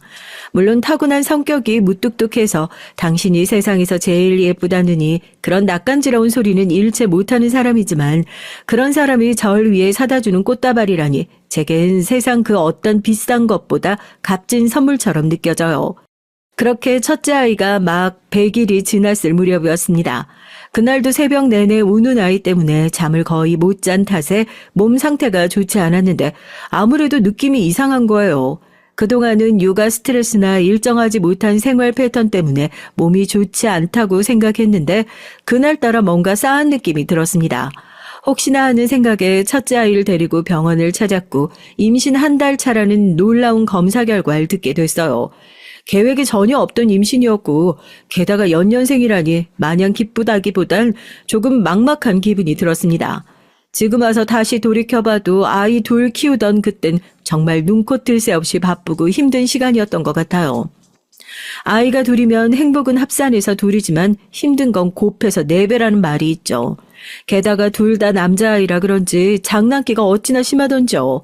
다니던 직장까지 그만두고 육아에 전념했고 몇 년간은 정말 정신없이 살았습니다. 그렇게 정신없이 아이들을 키우다 보니 어느새 첫째 아들이 학교에 들어갈 나이가 됐어요. 전 원체 새로운 사람과 만나는 걸 좋아하고 사교 활동을 즐기는 편이라 바로 어머니 회에 들어가게 됐고 첫째 아들 또한 남편보단 제 성격을 닮아 사교성이 좋은 편이었죠. 첫째는 학창시절 내내 반장을 도맡아 했고 공부도 곧잘 했어요. 어머니회에서 만난 다른 엄마들은 제게 아들이 어쩜 저렇게 사교성도 좋고 공부도 잘하냐, 뭐든 잘해서 걱정이 없으시겠다며 항상 절 부러워했습니다. 둘째도 첫째 때와 마찬가지로 공부는 잘하는 편이었지만 성격은 첫째와 완전히 딴판이었어요. 같은 부모 아래서 그것도 연년생으로 나온 아들 2이 어쩜 그렇게 성격이 다른지 모르겠어요. 첫째는 정말 매사에 적극적이고 목소리도 크고 어딜 가도 관심 받는 걸 즐기는 성격이었고 둘째는 그런 첫째 뒤에 숨어 졸졸 따라다니기만 했어요. 또래 친구들이 말을 걸면 제대로 대답도 못하고 얼굴이 새빨개져선 도망가기도 했습니다. 그런 둘째의 사교성을 길러주기 위해 태권도장에도 보내고 첫째가 놀러 갈 때 동생 좀 챙겨라, 데리고 다녀라 여러 번 부탁을 해봤지만 번번이 어울리지 못하고 둘째 먼저 돌아오더라고요. 전 소심함과는 거리가 먼 사람이고 남편도 말수가 적긴 해도 할 말을 못하는 성격은 아닌데 누굴 닮아 저렇게 소극적이고 부끄러움이 많은 건지 도통 알 수가 없었죠. 전 그런 둘째를 위해 아이를 데리고 모임에 나가기 시작했습니다. 아이가 조금 소극적이고 말수가 적을 수도 있지 굳이 그렇게까지 해야 하나 싶으실 수도 있겠지만 아이 스스로 그런 성격에 대한 스트레스가 심했어요. 항상 활발하고 친구들을 이끌고 다니는 형과는 다르게 본인은 친구 한 명 제대로 사귀지 못하고 또래 무리들과 어울리기 힘들어했으니까요. 저와 남편은 그런 둘째 아들에게 조금 느려도 괜찮다. 네가 진심으로 다가간다면 친구들도 네게 마음을 열어줄 거다. 최선을 다해 다독여줬지만 그것만으론 부족했습니다. 그러던 차에 둘째 아이와 비슷한 어려움을 겪는 아이들과 그 부모들이 모이는 자리가 있다는 걸 알게 됐고 둘째를 위해 그 모임에 참석하게 됐어요. 모임이라고 해서 특별한 치료법이 있다거나 수업 같은 거가 있진 않았어요. 그저 비슷한 어려움을 겪는 사람들끼리 아이의 행동을 기록하고 관찰한 것들을 공유하고 시도해봤던 방법들에 대해 얘기하고 비슷한 성향의 아이들끼리 자연스럽게 친해질 수 있는 자리를 마련해주는 정도였죠. 그 모임에 지속적으로 참여하게 되면서 전 둘째 아이에 대한 얘기를 쓰기 시작했습니다. 처음엔 노트에 수기로 기록을 했지만 나중엔 컴퓨터로 작성을 하게 됐어요.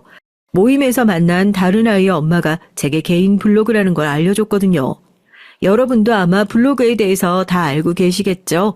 요즘엔 인터넷이 발달해 개인 블로그를 운영하는 사람들이 많아졌지만 당시만 해도 인터넷이 지금처럼 대중화되어 있던 시대가 아니었습니다.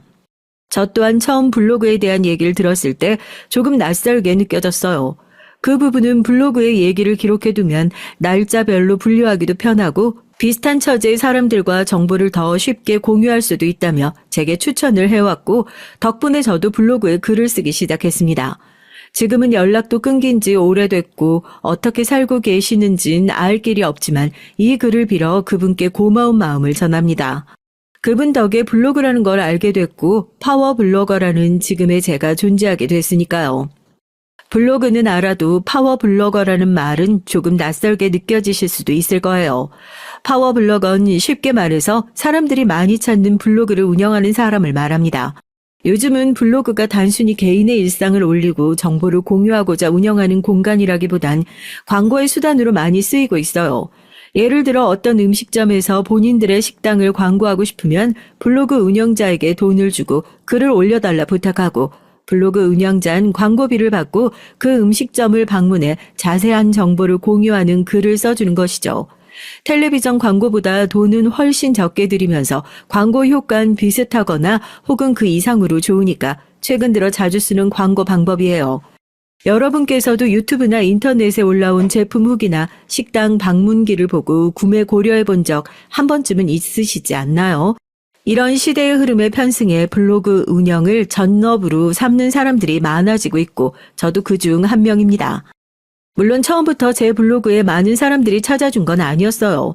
처음 제 블로그는 그저 소심하고 발달이 조금 느렸던 둘째 아이의 행동을 관찰하고 기록하는 용도의 공간에 불과했으니까요. 제가 블로그에 더 전문적으로 갖고 나갈 수 있었던 건 다름 아닌 첫째 며느리의 도움이 컸어요. 꾸준히 모임에 나가며 노력한 덕분인지 둘째 아이인 고등학교에 들어갈 무렵엔 주변 사람들과 어울리는 데에 큰 어려움을 겪지 않을 정도로 상태가 많이 개선됐고 그 뒤로 한동안 제 블로그는 가끔가다 생각하면 가벼운 일상 얘기를 올리는 용도로만 사용되고 있었습니다. 저희 첫째 아들은 저와 남편처럼 결혼을 꽤 일찍 했어요. 26살에 결혼하겠다고 여자를 데려왔거든요. 저희 때야 20대 중후반이면 다들 결혼을 했으니 그리 이른 나이는 아니었지만 요즘 세상에 남자 26살 나이에 결혼하는 사람이 어디 흔한가요? 게다가 다른 사람도 아니고 금이야 오기야 키운 저희 집 장남이 갑자기 그 어린 나이에 결혼을 하겠다니 처음 결혼 얘기 들었을 땐 어안이 벙벙했습니다. 혹시 사고 친 게 아닌가 싶었지만 그것도 아니었어요. 상대 여자가 나이가 좀 많은가 싶었는데 그것도 아니었고요. 첫째 며느린 아들과 동갑에다가 대학 동기였습니다. 저희 아들들이 둘 다 공부를 잘했었단 얘기 앞서 했었죠. 첫째 아들은 법대에 갔고 둘째 아들은 의대에 갔어요. 부모 둘 다 그리 명석한 두뇌도 아니고 남들 다 하는 사교육도 그렇게 많이 시켜주지 못하고 키웠는데 두 명 다 자기들끼리 도우면서 알아서 열심히 했었고 지금 생각해도 참 고마운 마음뿐입니다. 첫째 아들과 며느린 대학교 1학년 때부터 교제를 시작해 내내 서로에게 의지하며 많이 도움이 됐다고 했어요. 첫째 며느리가 먼저 대학을 졸업하고 로스쿨에 들어갔고 첫째 아들도 졸업 후 같은 로스쿨에 들어가면서 이 여자와 결혼을 해야겠다는 생각이 들었다고 합니다. 어린 나이였지만 확신이 있었고 혹여나 본인이 로스쿨 졸업 후 계속해서 변호사 시험에 낙방을 하면 결혼할 타이밍을 놓칠 것 같다는 생각에 아무것도 준비된 건 없었지만 무턱대고 프로포즈를 했다고 해요. 첫째 며느리 또한 본인이 저희 아들과 결혼할 것이라는 막연한 확신이 있었다며 본인이 먼저 변호사 시험에 합격해서 기반을 잘 다져놓으면 되는 일이라 생각했다고 해요. 참 기특하고 예쁜 아이입니다.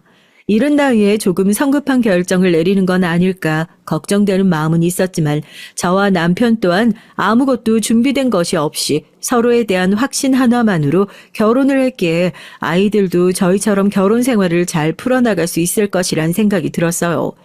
그렇게 결혼을 허락했고 예상했던 대로 둘은 변호사 시험에 연달아 합격을 하고 변호사 부부가 되어 번듯한 집도 사고 알콩달콩 잘 살고 있습니다. 첫째 며느린 첫 만남부터 성격이 참 싹싹하다 느꼈는데 첫째 아들의 얘기를 들어보니까 대학교 1학년 당시엔 그리 활발한 성격이 아니었다고 하더라고요. 오히려 그땐 어렸을 적의 둘째 아들처럼 사람들과 어울리기 힘들어하고 눈에 잘 띄지 않는 학생이었대요. 큰아들은 그런 며느리를 보고 괜히 마음이 쓰여서 먼저 말을 걸게 됐고 그렇게 자연스레 사이가 가까워져 연인 사이가 됐다고 합니다. 언제나 밝고 활기찬 첫째 아들 덕에 첫째 며느리도 교제를 이어가며 점점 성격이 밝아졌고 저와 남편에게 처음 인사를 하러 왔을 땐 싹싹하게 웃으며 먼저 말도 잘 걸고 애가 참 사교성이 좋다는 생각이 들 정도였어요. 부부가 둘 다 밝고 싹싹하니 함께 있으면 언제나 즐거웠고 며느리 한번 참 잘 들였다 싶었습니다. 아까 제가 블로그를 본격적으로 관리하게 된 것이 첫째 며느리 덕분이었단 얘기 했었던 것 기억하시죠? 첫째 아들 부부와 술자리를 갔던 중 우연히 블로그 얘기가 나왔거든요. 예전에 둘째 아이 때문에 열심히 했었는데 지금은 가끔 생각날 때만 들여다보는 중이라면서요. 세상에, 어머니 완전 신세대시네요. 그런 거 꾸준하게 엄청 어려운 일이잖아요. 요즘 사람들 블로그로 부업 같은 것도 하고 그러던데 어머님도 취미로 다시 시작해보시는 건 어떠세요? 그러면서 첫째 며느리는 제게 본격적으로 블로그를 운영하는 방법을 알려줬습니다. 알고 보니 첫째 며느리도 대학 시절에 간간히 블로그에 글을 올리곤 했었다고 하더라고요. 광고를 받을 정도로 대단한 블로그는 아니었다고 하지만 젊은 사람이다 보니 저보다 확실히 블로그 활동에 대해 아는 것이 많았죠. 어떻게 하면 더 많은 사람들이 제 블로그에 들어오게 만들 수 있는지, 요즘 사람들의 관심사엔 어떤 것들이 있는지, 핸드폰으로 사진을 찍어 컴퓨터로 옮기고 일목요연하게 정리해서 글을 쓰는 법까지 예전에 조금 블로그 활동을 해봤어서 망정이지 아마 경험이 없었다면 너무 복잡하고 어렵게 느껴지는 과정에 시작도 못 해봤을 거예요. 물론 처음부터 돈을 벌기 위한 목적으로 블로그에 글을 쓰진 않았습니다. 첫째 며느리에게 어느 정도 기본적인 것들을 배우긴 했지만 돈이 그리 궁하지도 않았고 뚜렷한 목적의식을 가지고 했다기보단 시간 날 때 틈틈이 하는 취미라는 느낌이 강했어요.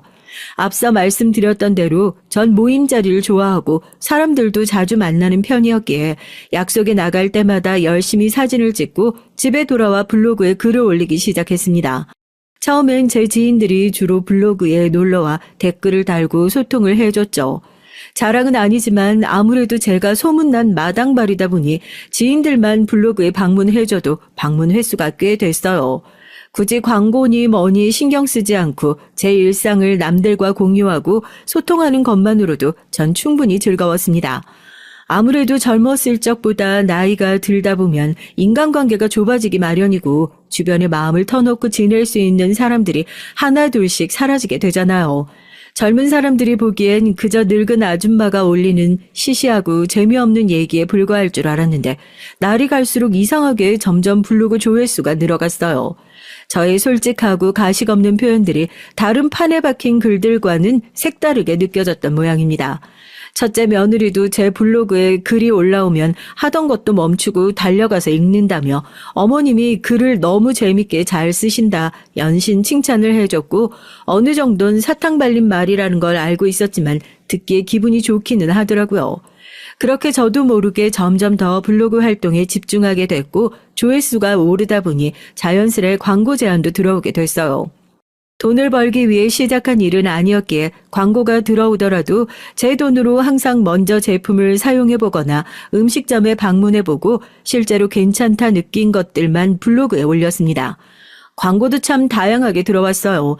일상적인 글들을 올리는 블로그다 보니 옷부터 생활용품, 가전제품, 식품, 미용기기, 화장품까지 어느 분야나 가릴 것 없이 연락이 왔습니다. 처음엔 듣도 보도 못한 곳들에서 연락이 많이 왔지만 시간이 지날수록 한 번쯤 들어본 적 있는 나름대로 유명한 곳들에서도 광고가 들어왔어요. 이런 대단한 곳들에서도 제게 광고를 부탁하다니 처음 제안을 받았을 땐 정말 신기한 기분이었습니다. 블로그 활동을 하다 보니 자연스레 카페라는 인터넷 모임에 대해서도 알게 됐어요. 여러분도 아마 대부분 알고 계실 듯한데 블로그가 본인의 얘기를 올리고 혼자서 관리하는 곳이라면 카페는 여러 명의 사람들이 모여 글을 쓰고 편하게 수다를 떠는 인터넷 모임이라고 할 수 있어요. 카페에도 종류가 참 다양한데 제가 주로 활동하던 카페는 엄마들 모임인 맘카페와 제가 사는 지역 모임 그리고 화장품이나 미용 얘기를 나누는 뷰티 카페였어요. 다 늙은 나이에 무슨 뷰티 카페냐 하실 수 있겠지만 전 젊었을 적부터 지금까지 항상 외모 가꾸는 것에 관심이 많았거든요.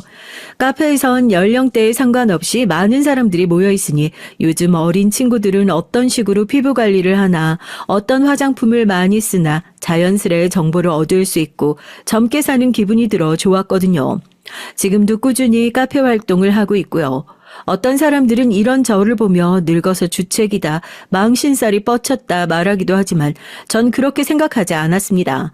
남들이 제 인생에 왈가왈부하는 것에 대해 일일이 신경 쓰지도 않을 뿐더러 제 블로그와 카페 활동이 추후에 벌어진 일에 아주 큰 역할을 했거든요. 큰아들 부부는 결혼한 지 3년째 되던 해에 첫 손주를 임신했습니다. 떡두꺼비 같은 아들이었고 정말 너무 기뻤어요. 제배나 아픈 아들들보다도 손자가 더 예뻐 보였으니 말 다 했죠. 저도 결혼을 일찍 하고 큰아들도 아이를 일찍 낳은 편이기에 주변에 손주가 있는 친구가 없어 몰랐는데 정말 눈에 넣어도 아프지 않을 것 같단 말이 실감이 났습니다. 첫 손주가 돌이 막 지났을 쯤 둘째 아들이 결혼을 하겠다며 여자를 데리고 왔어요. 아까 둘째 아이는 의대에 갔다는 말씀 드렸죠. 둘째는 대학을 졸업하고 한 성형외과에 들어가 일을 하고 있었는데 데려온 여잔 그 병원에서 함께 일하는 여의사였습니다. 얼굴도 예쁘장하고 성격도 밝은 것이 딱히 흠잡을 곳 없는 아이였고 무엇보다 결혼할 당사자들이 서로 좋다는데 제가 굳이 나서서 이것저것 따질 게 있나 싶었어요. 그렇게 분위기 좋게 자리가 이어졌고 마침 큰아들 부부도 시간이 빈다기에 집으로 불러 6이 함께 저녁을 먹기로 했습니다. 그런데 손주를 안고 집에 도착한 첫째 며느리의 표정이 너무나 좋지 않은 거예요. 처음엔 몸이 안 좋나 괜히 오라고 했나 싶어 신경이 쓰였는데 가만히 살펴보니 첫째 며느리가 둘째 며느리의 눈치를 살피고 있는 것 같았어요. 둘째 며느리도 첫째 며느리 쪽을 계속 흘끔흘끔 쳐다보는 것 같았고요. 둘이 아는 사이인가 싶었지만 당사자들이 굳이 얘기를 꺼내지 않으니 저도 괜히 아는 척하지 않고 적당히 자리를 마무리하려 했습니다. 식사가 끝나고 둘째 며느린 너무 즐거운 시간이었다며 빠르게 상견례 날짜를 잡고 싶어 했어요. 저 또한 빠른 시일 내에 답을 주겠다 말하고 둘째 며느리를 배웅했습니다. 아니 아가, 왜 그러니? 괜찮아? 둘째 아들 일행이 현관을 나서자마자 뒤에서 함께 두 사람을 배웅하던 큰 며느리가 숨을 급하게 몰아쉬며 바닥에 털썩 쓰러졌어요. 그러더니 갑자기 눈물을 폭포수같이 쏟아내더라고요. 아까부터 뭔가 이상한 눈치더라니 확실히 둘 사이에 무슨 일이 있구나 싶었습니다. 큰며느리가 진정될 때까지 별다른 재촉 없이 등을 토닥이며 기다려주니까 한참을 울던 큰며느린 몸까지 벌벌 떨며 얘기를 시작했어요. 어머니, 실은 저 고등학교 다닐 때 학교폭력 피해자였어요. 오늘 도련님이 데리고 온 여자가 절 제일 지독하게 괴롭히던 동창이에요. 처음 봤을 땐 혹시나 했는데. 전혀 생각하지도 못했던 얘기에 가족들 모두 몹시 놀랐습니다. 그 뒤로 큰며느리 입에서 나온 사연은 정말 기가 막혔어요. 큰아들이 첫째 며느리를 처음 만났을 땐 소심하고 조용한 성격이었다고 했던 것 기억하시나요? 알고 보니 원래 지금처럼 밝았던 성격이 학창시절 내내 큰며느리를 괴롭히던 둘째 며느리 때문에 그렇게 변한 것이었어요. 도대체 얼마나 심하게 괴롭힘을 당했길래 저렇게 몸을 벌벌 떨며 울 정도인가 했는데 얘기를 들어보니 분노가 차오르는 수준이었습니다. 두 며느리는 고등학교 1학년 때 처음 만났고 처음 만났을 때까지만 하더라도 둘 사이에 큰 문제가 없었다고 해요. 둘째 며느리인 예쁘장한 얼굴에 집도 잘 살고 공부까지 잘해서 반에서 인기가 많은 아이였고 첫째 며느리인 그때까지만 해도 공부보단 친구들과 어울리며 노는 걸 더 좋아하는 평범한 학생이었다고 합니다. 둘째 며느리인 반에서 일명 여왕이었다고 해요. 선생님들도 모두 둘째 며느리를 편애했고 반 친구들도 다들 둘째 며느리와 친해지고 싶어 했으니 점점 또래 친구들 사이에서 권력을 휘두르기 시작한 것이죠. 둘째 며느리 눈밖에 나면 친구들과 어울리기 힘들었고 반 아이들 모두 둘째 며느리의 비위를 맞추기 위해 살살 눈치를 보게 되었다고 합니다. 그러던 어느 날이었어요. 첫째 며느리는 우연히 하굣길에 둘째 며느리를 발견했고 반가운 마음에 다가가 인사를 하려고 했답니다. 그러나 인사를 하려고 가까이 다가가니 둘째 며느리가 웬 아저씨와 둘이 함께 있더래요. 아저씨인가 싶었는데 본의 아니게 대화를 조금 엿들으니 전혀 생각지도 못했던 사이였죠. 알고 보니 둘째 며느리인 나이든 중년 남성과 원조교제를 하고 있었던 겁니다. 그동안 부잣집 딸인 척 학교에 걸치고 왔던 명품들이 전부 원조교제를 통해 얻은 것들이었어요. 실제 둘째 며느리 집은 가난한 형편이었고 그 사실을 첫째 며느리에게 들키자 둘째 며느린 그날부터 첫째 며느리를 왕따시키기 시작했다고 합니다. 첫째 며느린 비밀을 지켜주겠다, 아무에게도 말하지 않겠다 했지만 아무 소용이 없었어요. 너무나 억울했지만 아무런 방법이 없었습니다. 반 친구들 모두 권력을 잡고 있는 둘째 며느리 말에 따라 첫째 며느리를 괴롭혔어요. 이전까지 평범하게 어울리며 수다를 떨던 친구들이 모두 하루아침에 첫째 며느리를 외면했습니다. 게다가 항상 붙어 다니던 단짝 친구까지 첫째 며느리가 왕따가 되자 냉정하게 돌아서 버렸다고 해요. 처음엔 그저 말을 걸어도 무시하고 없는 사람 취급하는 정도였지만 괴롭힘은 날이 갈수록 심해졌습니다. 둘째 며느리는 친구들을 시켜 첫째 며느리의 물건을 몰래 훔쳐가 버려놓기도 하고 책상 위에 낙서를 해놓기도 하고 헛소문을 퍼뜨리기도 했어요. 헛소문은 다름 아닌 원조교제와 관련된 얘기였죠. 궁지에 몰린 첫째 며느리가 둘째 며느리의 원조교제 사실을 폭로해버릴까봐 선수를 친 것이었습니다. 발 없는 말이 천리간다고 아무런 증거도 없었지만 그런 자극적인 얘기는 걷잡을 수 없이 순식간에 퍼져나갔고 학교 아이들은 첫째 며느리에게 차마 입에 담을 수도 없는 단어를 사용하며 조롱했다고 해요. 첫째 며느리의 부모님께선 며느리가 어렸을 적부터 맞벌이를 하셨고 항상 회사 일로 바쁘셨다고 해요. 첫째 며느린 그렇지 않아도 일에 치여 힘든 일상을 보내시는 부모님께 본인까지 짐을 지워드리고 싶지 않았다고 합니다. 그렇게 고등학교 3년 내내 혼자서 지독한 괴롭힘을 견뎌냈고 너무나 힘들고 고통스러워 나쁜 선택을 하고 싶었을 때도 많았다고 했어요.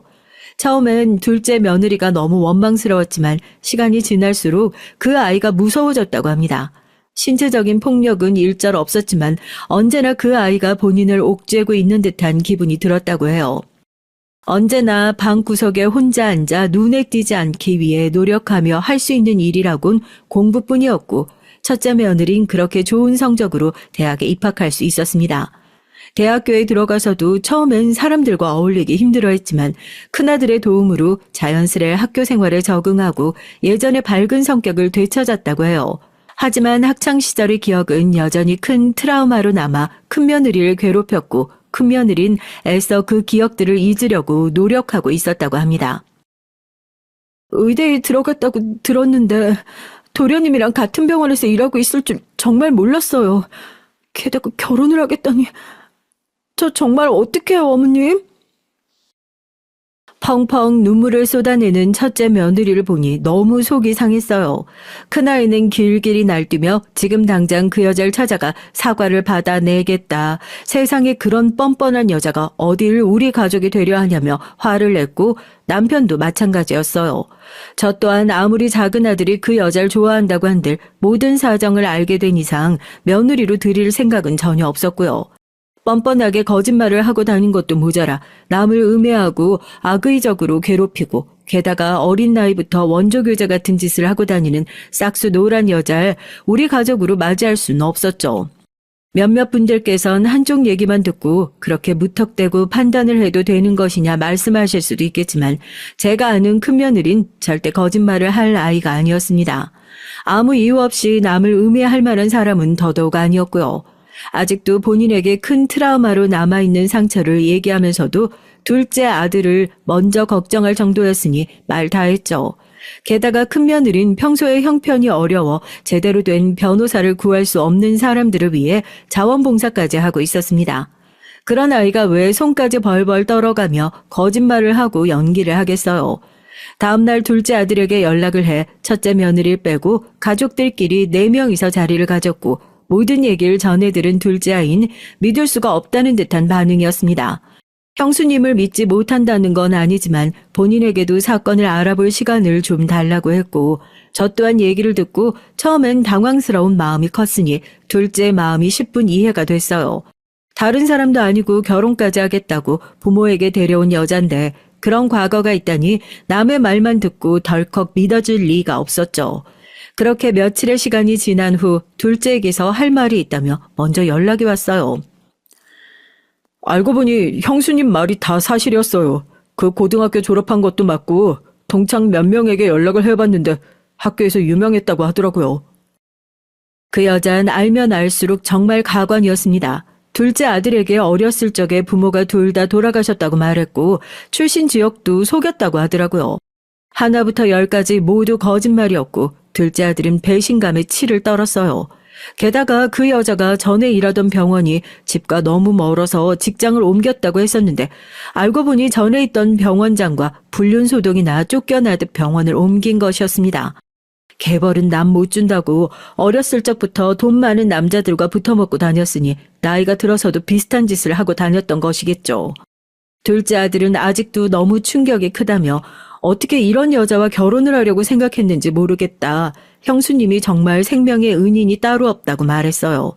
저 또한 그런 여자를 며느리로 들이지 않게 해준 큰며느리에게 너무나 고마운 마음이었죠.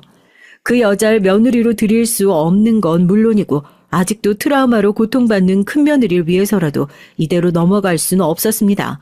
학창시절 큰며느리를 이유 없이 괴롭힌 죄, 뻔뻔한 거짓말로 우리 식구들을 속여 결혼을 하려 한 죄값을 반드시 제대로 치르게 해주겠다는 생각이었어요. 처음엔 단순히 그 여자가 지금 일하고 있는 병원의 학교폭력 사실과 전 병원에서 병원장과 불륜이나 직장을 옮긴 것이라는 사실을 폭로해버릴까 했지만 겨우 그 정도로는 분이 풀리지 않을 것 같았죠. 그 병원에서 망신을 당하고 잘린다 한들 잠깐이고 다른 병원에 또 금방 들어갈 수 있을 테니까요. 어떻게 해서든 평생 본인의 행동을 후회할 만한 제대로 된 복수를 해주고 싶었고 벼르고 있던 차에 아주 좋은 건수가 생기게 됐습니다. 둘째 아들도 저와 마찬가지로 복수를 단단히 벼르고 있었기에 호시탐탐 기회를 노리고 있었는데 그 여자의 핸드폰에서 정말 충격적인 것들을 발견하게 된 것이에요.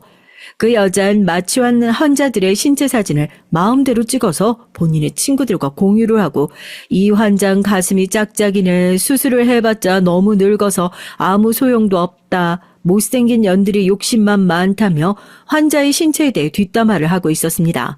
게다가 본인의 친구들을 병원으로 불러 개인적인 불법 필러 시술 등을 해주고 개인 통장으로 돈을 받기도 했고요. 대화들을 본 순간 둘째 아들은 이거다라는 생각이 들었고 내역들을 전부 캡처해 본인의 핸드폰으로 옮겼어요. 그 얘기를 전해 듣고 나니 정말 기가 찼습니다. 최악의 인간이라는 사실은 이미 알고 있었지만 예상보다 더 바닥인 수준이었어요. 아무리 생명과 큰 연관이 없는 성형외과에서 일하고 있다지만 의사로서 지켜야 할 기본적인 수칙이 있는 법이잖아요. 어떻게 본인을 믿고 몸을 맡긴 환자들의 사진을 마음대로 찍어 조롱거리로 만들 수가 있는 건지 상식선에선 도저히 이해가 되지 않는 행동이었고 저희 가족들은 모두 머리를 맞대고 복수 계획을 짜기 시작했습니다. 자세한 얘기를 모두 이곳에 쓸 순 없지만 저희는 일단 그 여자가 찍은 사진 속 환자들에게 연락을 취해 피해 사실을 알리고 단체 소송을 돕기로 했어요. 저희가 그 사실을 폭로할 수 있어도 고소는 당사자들이 해야 하기 때문이었습니다. 저희 큰아들 부부가 변호사라는 건 기억하고 계시겠죠? 당연히 두 사람이 소송을 맡아 진행하기로 했고 이 사건이 좀 더 많은 사람들에게 알려지게 하기 위해 제 블로그를 이용하기로 했어요. 큰아들 부부의 자문을 받아 최대한 법적으로 문제가 없게 그러면서도 최대한 많은 정보를 담아 폭로글을 제 블로그와 활동하던 카페에 게시했고 하루에도 몇천 명이 방문하는 블로그였기에 제 생각보다 파급력이 어마어마했습니다. 병원에는 항의 전화가 빗발쳤고 불륜 같은 개인사와 더불어 불법 의료 시술과 환자 모욕까지 병원 사람들은 물론이고 글을 읽는 수많은 사람들이 그 가증스러운 여자의 실체에 대해 전부 알게 됐어요. 당시 인터넷에서 꽤 화제가 됐었고 뉴스에도 얘기가 나왔었어요. 병원에선 당연히 그런 일이 벌어지고 있는 줄 전혀 몰랐다는 입장이었고 그 여자를 자르고 심각한 병원 이미지 훼손과 계약사항 위반으로 고소를 진행한다고 하더라고요. 하루아침에 본인의 과거를 불특정 다수에게 까발려지고 고소까지 당하게 된 그 여자는 길길이 날뛰었다고 했습니다. 그런 상황에서 둘째 아들은 아무것도 모른 척 당신 그런 여자였냐, 우리 결혼은 없었던 일로 하자 이별을 선언하고 유유히 빠져나왔고요.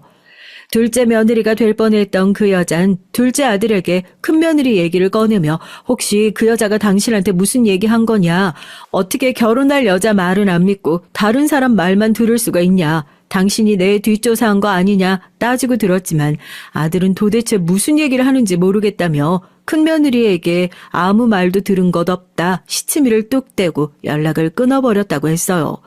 그 폭로글엔 여자의 불륜과 병원에 관련된 일들만 담겨 있었지 학교폭력 얘긴 전혀 없었거든요. 사실 폭로글에 학교폭력 얘기를 담아야 하나 말아야 하나 고민이 많았어요. 마음 같아선 그 여자가 했던 악행들을 전부 폭로하고 하나하나 세상에 알리고 싶었지만 걸리는 점이 많았습니다. 가장 신경 쓰였던 건 학교폭력의 피해자가 다름 아닌 저희 큰며느리라는 사실이었어요.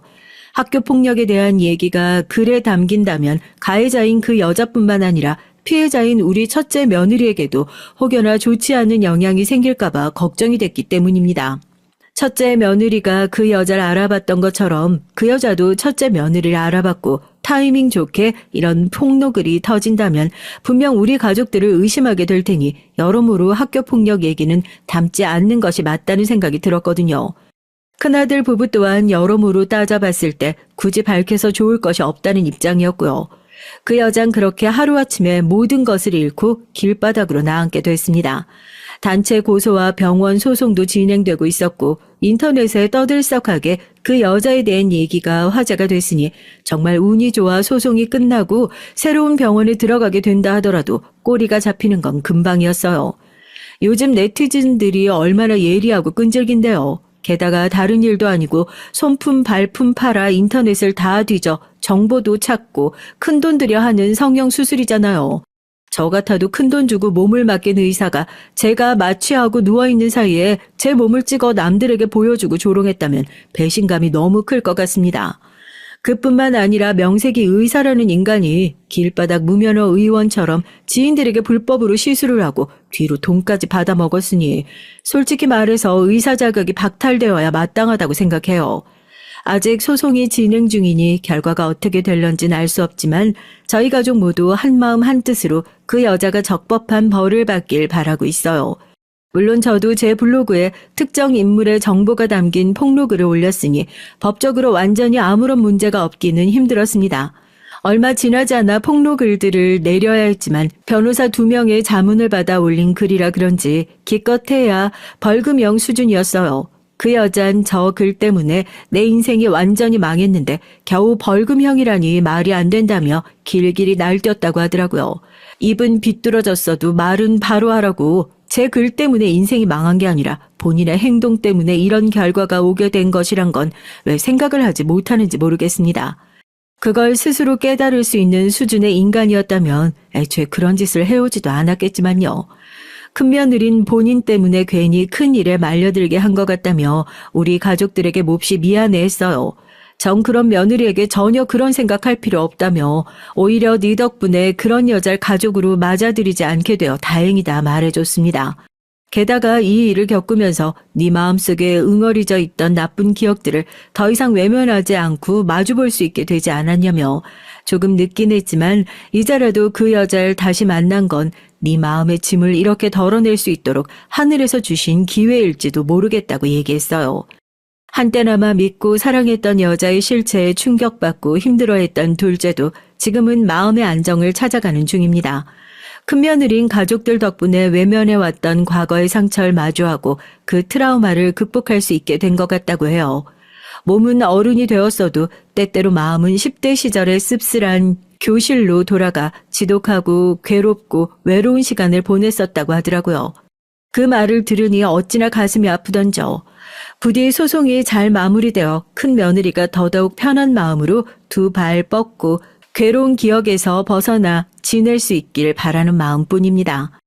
그 일 이후로도 전 꾸준히 블로그에 글을 올리고 있어요. 폭로글이 화제가 되어서인지 전보다 방문자 수도 훨씬 늘었고 광고 제의도 꾸준히 오고 있습니다. 다만 한동안은 광고를 받지 않고 다시 초심으로 돌아가 제 일상 얘기와 세상에 선한 영향력을 줄 수 있는 얘기들을 적어볼 예정이에요. 어떤 일을 겪으면서 저도 개인적으로 느낀 바가 참 많았거든요. 그저 제 소소한 일상을 남기던 장소가 어느새 이렇게 성장해 많은 사람들에게 하고픈 얘기를 전달할 수 있는 곳이 됐다니 감개무량할 따름입니다. 앞으로도 블로그를 조금 더 의미 있는 공간으로 가꿔나가고 싶어요. 얘기를 어떻게 마무리해야 할지 잘 모르겠네요. 블로그에 그렇게 글을 많이 써올렸어도 여전히 글 쓰는 일은 참 어렵게 느껴집니다. 아무쪼록 다들 건강하시고 행복한 하루 되시길 바랍니다. 그럼 안녕히 계세요.